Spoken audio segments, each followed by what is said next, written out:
நண்பர்களே, இன்னைக்கு உங்கள சந்திக்கிறது எனக்கு ரொம்ப சந்தோஷம். இந்த தளத்துக்கு நீங்க வந்ததுக்கு நன்றி. உங்களுக்காக ஆண்டவர் நெறைய விஷயங்கள வச்சிருக்கிறாருன்றத உங்ககிட்ட பகிர்ந்துக்க நான் விரும்புறேன். இன்னைக்கு உங்க கூட நான் பேச வேண்டிய விஷயத்துக்குள்ள போறதுக்கு முன்னாடி, சில விஷயங்கள சொல்லிக்க விரும்புறேன். நீங்க ஜான் கிஃப்டா அப்படின்ற என்னோட Instagram, Facebook, YouTube மூலமா என்ன ஃபாலோ பண்ணி என்னோட பதிவுகள நீங்க பெறலாம். தினமும் என்னோட பாட்காஸ்ட் நீங்க கேட்கலாம். ஆண்டவரோட கிருபையில அதெல்லாம் நல்ல கிரியை செய்து வர்றத நான் பார்க்கிறேன். நீங்களும் அத தினமும் கேளுங்க. நிச்சயமா அது உங்களுக்கு ஒரு பெரிய ஆசீர்வாதமா இருக்கும்னு என்னால சொல்ல முடியும். ஜான் கிஃப்டா அப்படின்ற என்னோட யூடியூப் சேனல தினமும் பார்க்க மறக்காதீங்க. Fuel for the soul with John Gifta அப்படின்ற இங்கிலீஷ் பாட்காஸ்டையும் நீங்க தினமும் கேட்கலாம். www.johngifta.com அப்படின்ற என்னோட வெப்சைட்லையும் இதெல்லாமே இருக்கும். உங்களை மீண்டுமாக இந்த நிகழ்ச்சி மூலமா சந்திக்கிறதுல எனக்கு மகிழ்ச்சி. தாவீதின் வாழ்க்கையிலிருந்து நாம இன்னொரு பாடத்தை இன்னைக்கு கத்துக்க போறோம். 1 சாமுவேல் 17ஆம் அதிகாரத்திலிருந்து நாம சில பாடங்களை கத்துக்கிட்டே இருக்கிறோம். இந்த வேத பகுதி உங்களுக்கு தெரிஞ்சதா இருக்கலாம். இருந்தாலும் இந்த சூழலை நான் கொஞ்சம் விளக்கிடலான்னு நினைக்கிறேன். தாவீது யுத்தத்தில் இருக்கிற தன்னோட சகோதரர்களை பார்க்கறதுக்காக அவங்களுக்கு உணவும் தின்பண்டங்களும் கொடுக்கறதுக்காக போறாரு. அப்படி சாப்பாடு கொடுத்துட்டு அங்கே என்ன நடக்குதுன்னு எனக்கு நீ சொல்லணும்னு தாவீதோட அப்பா சொல்லி அனுப்பியிருந்தாரு. தாவீது தன்னோட அப்பா சொன்னபடியே அங்கே போனார். யுத்த களத்துக்கு போன தாவீது அங்கே ஒரு சம்பவத்தை பார்க்குறாரு. கோலியாத் இஸ்ரவேல் இராணுவத்தை பயமுறுத்துற மாதிரி பேசிட்டு இருக்கிறான். இஸ்ரவேல் தேசமே என்ன செய்யறதுன்னு தெரியாமல் பயந்து போயிருந்துச்சு. இந்த வேத பகுதியிலிருந்து இன்னைக்கு ஒரு 2 வசனங்களை வாசித்து அதிலிருந்து மிக முக்கியமான ஒரு பாடத்தை பகிர்ந்துக்கலான்னு விரும்புகிறேன். வசனம் 22 பாருங்க. அப்பொழுது தாவீது தான் கொண்டு வந்தவைகளை இறக்கி ரஸ்துக்களை காக்கிறவன் வசமாக வைத்துவிட்டு சேனைக்குள் ஓடி தன் சகோதரரை பார்த்து சுகமாயிருக்கிறீர்களா என்று கேட்டான். தாவீது தன்னோட அப்பா கொடுத்து அனுப்பின பொருட்களை எல்லாம் கொண்டு வந்திருந்தார். ஒரு கூடையில் வறுத்த பயிறு அப்பங்கள் எல்லாம் கொண்டு வந்திருந்தார். ஈசாய் அதெல்லாம் கொடுத்து அனுப்பினதா நாம 17ஆம் வசனத்தில் பார்க்கலாம். 22ஆம் வசனத்தில் பார்க்குறோம். தாவீது இந்த பொருட்களை இறக்கி பத்திரமா ஒப்படைச்சிட்டு சகோதரர்களை பார்க்க போறாரு. மீதி இருக்கிற நீண்ட கதையை நான் சுருக்கமாக சொல்லிடுறேன். கோலியாத்தை எதிர்கொள்றதுக்காக தாவீது போகிறதுக்கு முன்னாடி அவர் சவுல் ராஜாவை சந்திக்கிறார். முதல்ல சம்மதிக்க மனமில்லாத சவுல் அப்புறமா சம்மதிக்கிறாரு. 40ஆம் வசனம் பாருங்க. தன் தடியை கையிலே பிடித்து கொண்டு ஆற்றில் இருக்கிற 5 கூழாங்கல்லுகளை தெரிந்தெடுத்து அவைகளை மெய்ப்பருக்குரிய தன்னுடைய அடைப்பை பையிலே போட்டு தன் கவனை தன் கையிலே பிடித்து கொண்டு அந்த பெலிஸ்தனிடையிலே போனான். 22ஆம் வசனத்தில் நம்ம பார்க்குறோம், பொருட்களை பாதுகாவலாளி வசமாக ஒப்படைச்சிட்டு போகிறாரு தாவீது. 40ஆம் வசனத்தில் கூழாங்கற்களை எடுத்து தன்னோட மெய்ப்பருக்கான அடைப்பை பையில் போட்டுக்கிட்டாரு. அதோட தடியையும் கவனையும் வச்சிருந்தாரு தாவீது. நீங்கள் இதில் கவனிக்க வேண்டிய முக்கியமான விஷயம் இருக்குது.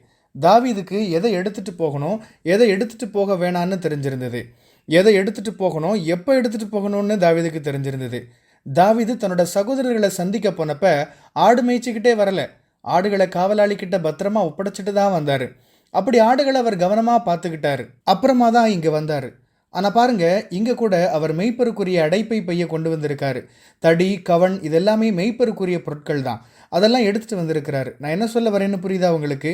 இங்கே அவர் வந்தப்பவும் தன்னோட மெய்ப்பருக்குரிய பொருட்களை தாவீது எடுத்துகிட்டு வந்திருந்தார். இதை நீங்கள் கவனிக்கணும். நிறைய மக்கள் இதை கவனிக்க தவறிடுறாங்க. அவங்க தவறான பொருட்களை தங்களோட சுமந்துட்டு வந்திருப்பாங்க. தாவீது தன்னோட சகோதரர்களை சந்திக்க போகிறப்ப அதெல்லாம் எடுத்துகிட்டு வரல. அதுக்கான நபர்கிட்ட பொருட்கள் எல்லாம் கொடுத்துட்டு தான் அவர் வர்றாரு.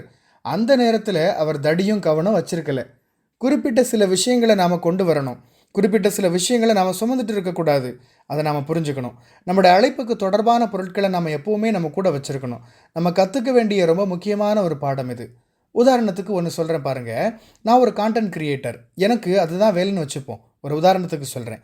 எப்போ ஒரு வீடியோ தயாரிக்க வாய்ப்பு கிடைக்கும்னு எனக்கு தெரியாது. அதனால் நான் எப்போவுமே ஒரு ஃபோனை என் கூட வச்சுருக்கணும். சரி, என்கிட்ட ஒரு ஃபோன் இருக்குது, என்னால் எப்போ வேணாலும் வீடியோ போட்டுற முடியும் அப்படின்னு எனக்கு ஒரு நம்பிக்கை இருக்கும் இல்லையா? சமீபத்தில் நான் கற்றுக்கிட்ட ஒரு பாடம். நான் நிறைய புத்தகங்கள் எழுதியிருக்கேன். ஆனால் எங்காச்சும் போகிறப்ப அதில் கூடுதல் பிரதிகளை நான் பொதுவாக கையில் எடுத்துகிட்டு போகிறதில்ல. எதிர்பாராத விதமாக யாரையாச்சும் சந்திக்க வாய்ப்பு கிடைக்கும். என்னோடய புத்தகத்தை அவங்கக்கிட்ட கொடுக்கலாமேன்னு நினைப்பேன். அப்போ தான் நான் புக்கு எடுத்துகிட்டு வரலையேன்னு எனக்கு தோணும். ஐயோ, புத்தகத்தை எடுத்துகிட்டு வந்திருக்கலாமேன்னு யோசிப்பேன். நான் என்ன சொல்ல வரேன்னு புரியுதா? தாவீது தன்னோட அழைப்புக்கு தொடர்புடைய பொருட்களை தன்னோடு எடுத்துகிட்டு வந்திருந்தார். ஏன்னா அவர் எப்பவும் வாய்ப்புக்கு தயாராக காத்திருந்தார். ஒருவேளை அவர் கொண்டு வந்த எல்லாத்தையும் அவர் எல்லா இடத்துக்கும் கொண்டு போயிருக்க வேண்டிய அவசியம் இல்லை. அது கூடவும் கூடாது. பாருங்க, எல்லாத்தையும் எடுத்துகிட்டு கோலியாத் கூட சண்டை போட போயிருக்க முடியுமா? முடியாது. நீங்கள் ஒரு விஷயத்துக்காக அழைக்கப்பட்டிருக்கீங்க. சில நேரத்தில் சில பொருட்களை நீங்கள் எடுத்துகிட்டு போக வேண்டியது இல்லாமல் இருக்கலாம். சில பாரங்களை நீங்கள் சுமந்துட்டு போக வேண்டிய அவசியம் இல்லாமல் இருக்கலாம். நீங்கள் அந்த பொருட்களை, பாரங்களை எல்லாம் இறக்கி வச்சுட்டு, உங்களோட அழைப்புக்கும் இலக்குக்கும் தொடர்புடைய விஷயங்களை மட்டுமே நீங்கள் எடுத்துகிட்டு போக வேண்டியது இருக்கும். அந்த ஒரு பாடத்தை நாம் தாவீதுகிட்ட இருந்து கற்றுக்கணும்.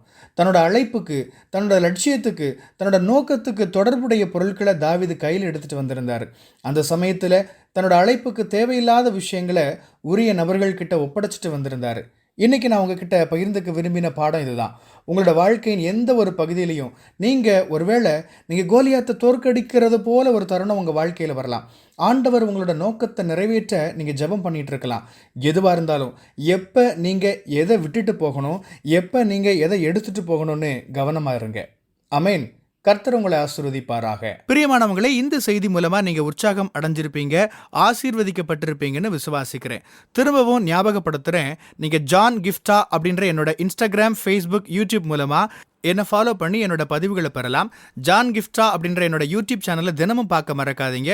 Fuel for the soul with John Gifta அப்படின்ற இங்கிலீஷ் பாட்காஸ்ட்டையும் நீங்கள் தினமும் கேட்கலாம். பாட்காஸ்ட் எபிசோடுக்கு நீங்கள் உங்களோட ரேட்டிங், ரிவ்யூ கொடுத்து ஷேர் பண்ண மறக்காதீங்க. www.johngifta.com அப்படின்ற என்னோட வெப்சைட்லையும் இது எல்லாமே இருக்கும்.